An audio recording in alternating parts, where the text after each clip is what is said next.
स्वर्ग की देवी प्रेमचंद। सबसे बड़ी बात यह थी कि रूपवान, बलिष्ठ, प्रसन्नमुख, साहसी आदमी था, मगर विचार वही बाबा आदम के जमाने के थे। पुरानी जितनी बातें हैं सब अच्छी, नई जितनी बातें हैं सब खराब है। भाग्य की बात। शादी विवाह में आदमी का क्या अख्तियार, जिससे ईश्वर ने या उनके नायबों ब्राह्मण ने तय कर दी, उससे हो गई। बाबू भारतदास ने लीला के लिए सुयोग्य वर खोजन में कोई बात उठा नहीं रखी, लेकिन जैसा घर घर चाहते थे वैसा न पा सके। वह लड़की को सुखी देखना चाहते थे, जैसा हर एक पिता का धर्म है, किंतु इसके लिए उनकी समझ में संपत्ति ही सबसे जरूरी चीज थी। चरित्र या शा का स्थान गौण था।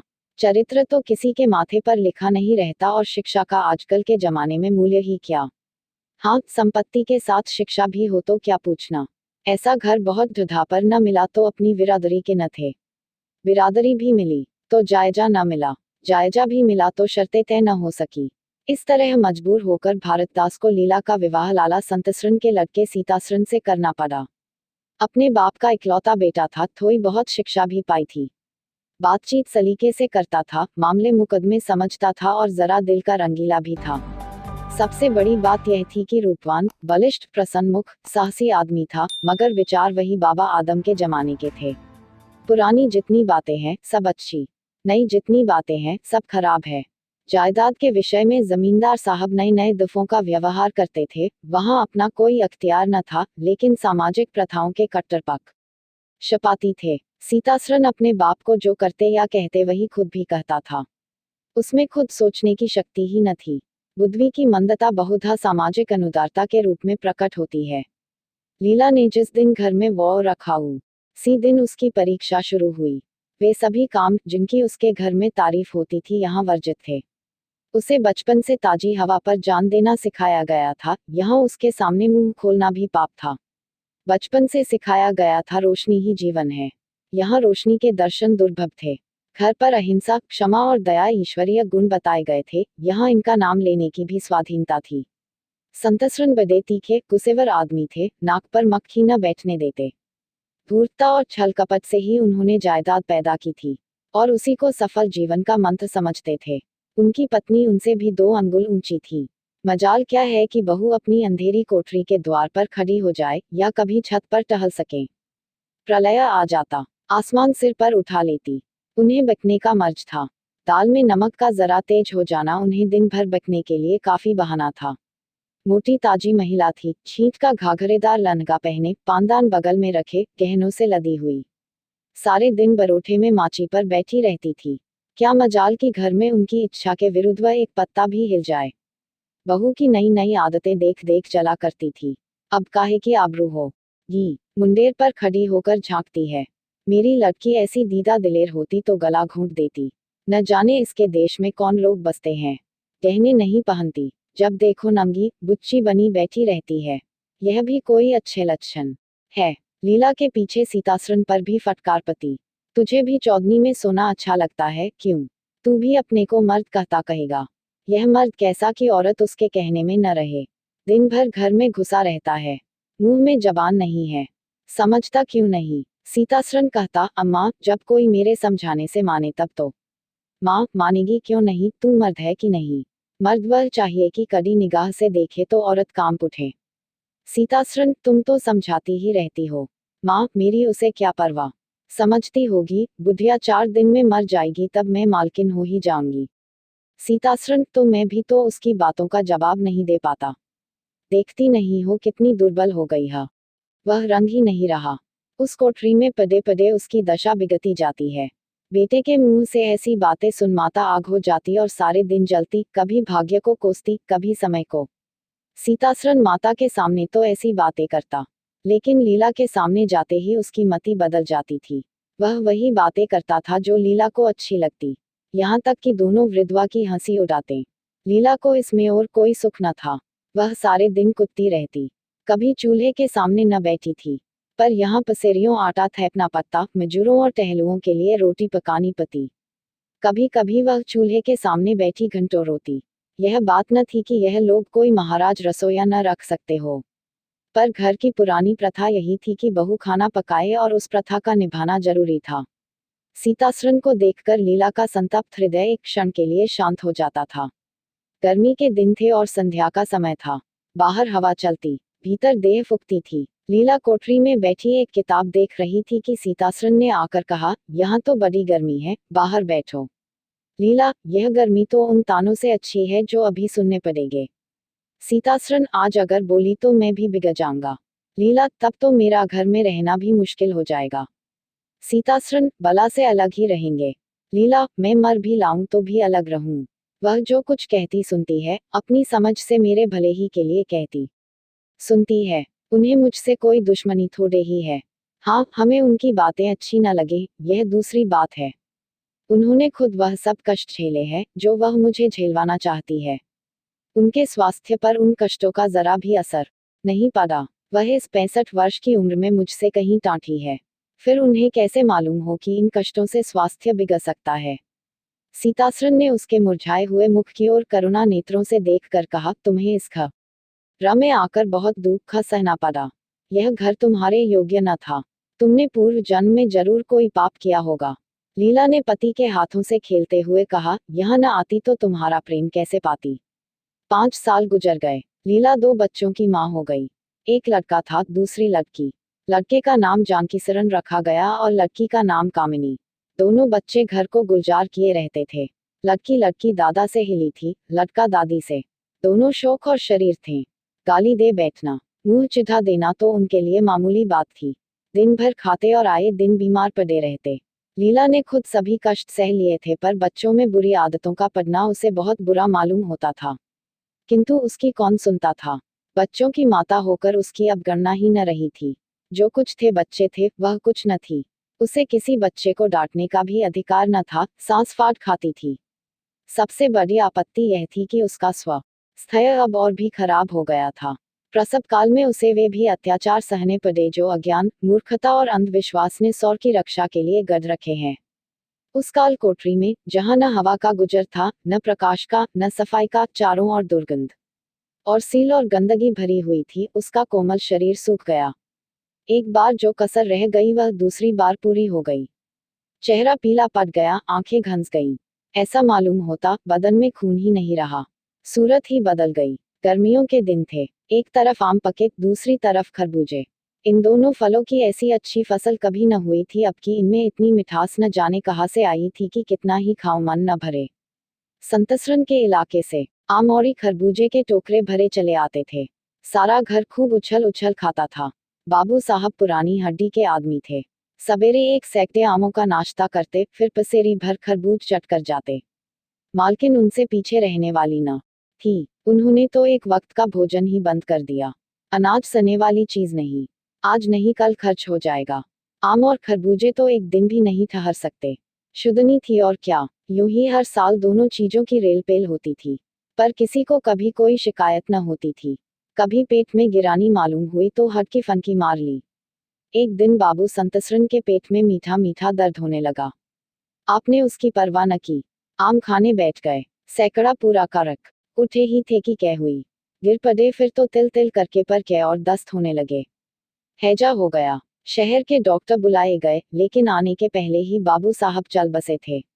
रोना पीटना मच गया। संध्या होते होते लाश घर से निकली। लोग दाह क्रिया करके आधी रात को लौटे तो मालकिन को भी क्या दस्त हो रहे थे। फिर दौड़ धूप शुरू हुई, लेकिन सूर्य निकलते निकलते वह भी सिधार गई। स्त्री पुरुष जीवन पर्यंत एक दिन के लिए भी अलग न हुए थे। संसार से भी साथ ही साथ गए।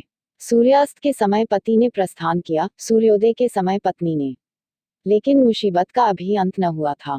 लीला तो संस्कार की तैयारियों में लगी थी, मकान की सफाई की तरफ किसी ने ध्यान न दिया। तीसरे दिन दोनों बच्चे दादा दादी के लिए रोते रोते बैठक में जा पहुंचे। वहां एक आले का खरबूज कटा हुआ पड़ा था, 2-3 कलमी आम भी रखे थे। इन पर मक्खियां भिनक रही थी। जानकी ने एक तिपाई पर चट कर 2 चीजें उतार ली और दोनों ने मिलकर खाई। शाम होते दोनों को हैजा हो गया और दोनों माँ बाप को रोता छोड़ चल बसे। घर में अंधेरा हो गया। 3 दिन पहले जहां चारों तरफ चहल पहल थी, वहां अब सन्नाटा छाया हुआ था।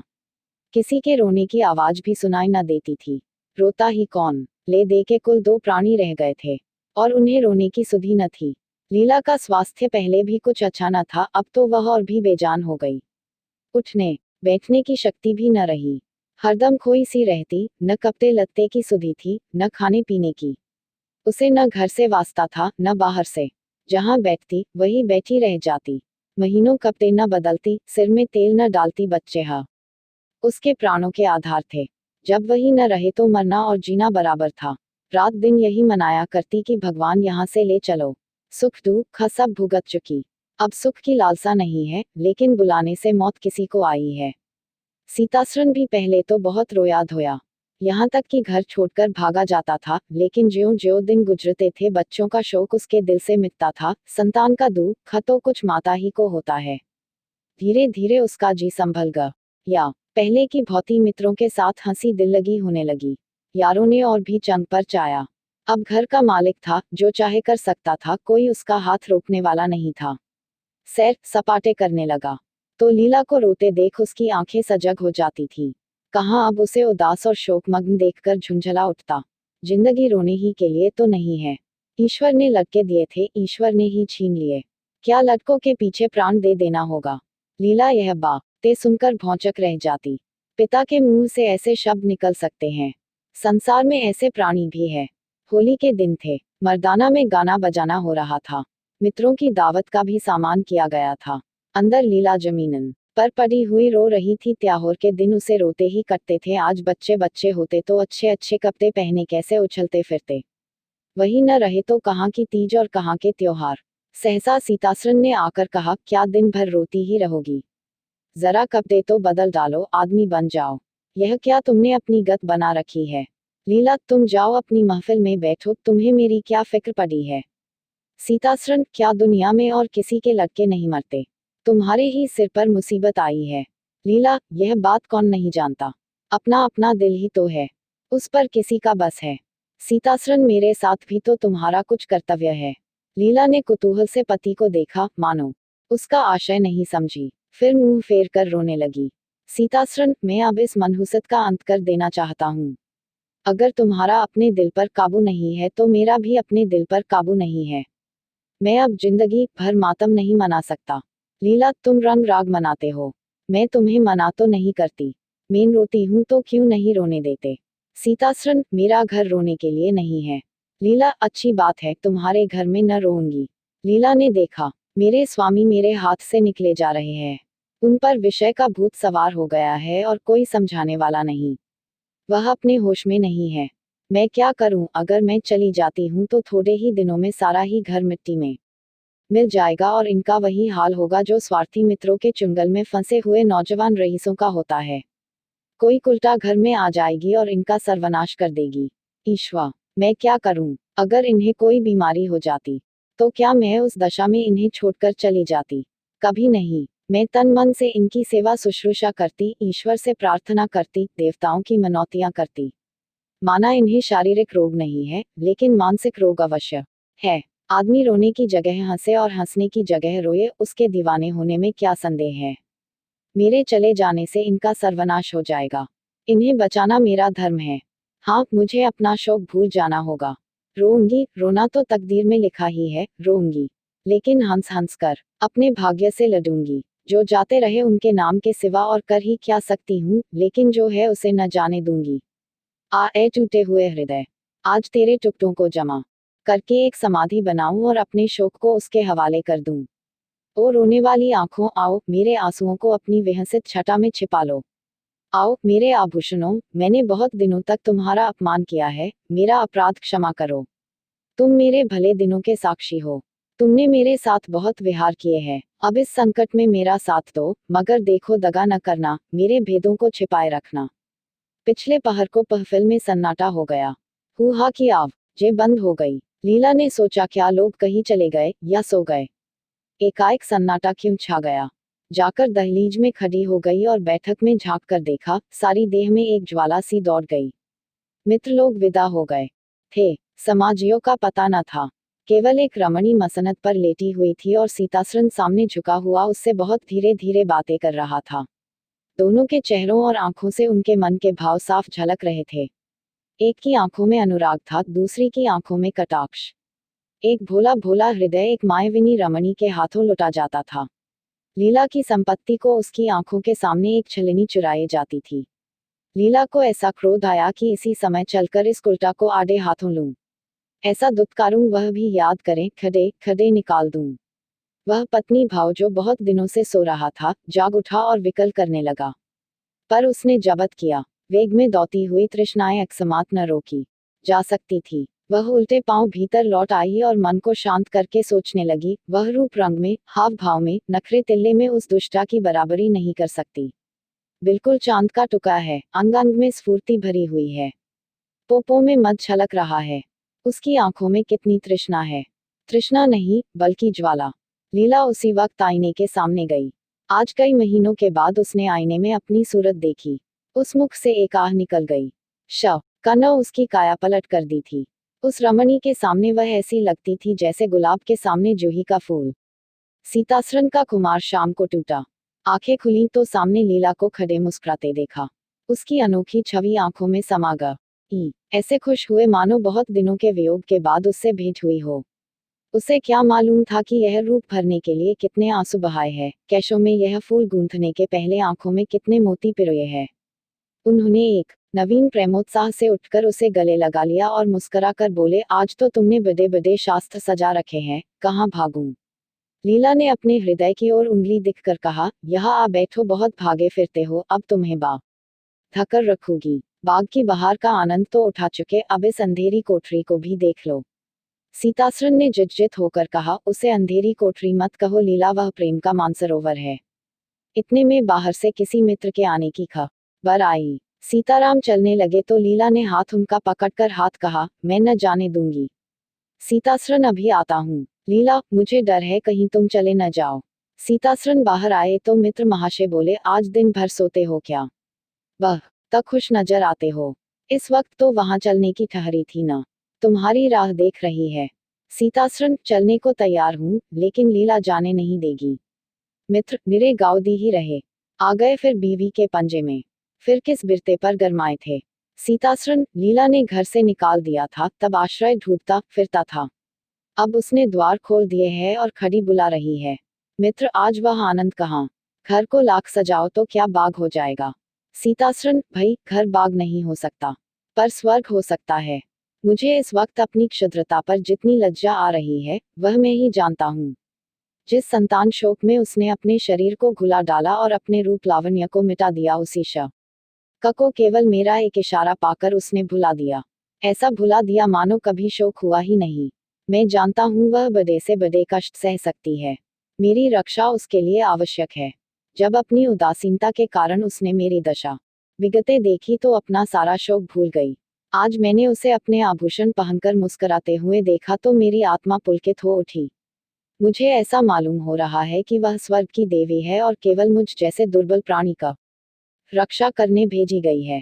मैंने उसे कठोर शब्द कहे, वे अगर अपनी सारी संपत्ति बेचकर भी मिल सकते तो लौटा लेता। लीला वास्तव में स्वर्ग की देवी है।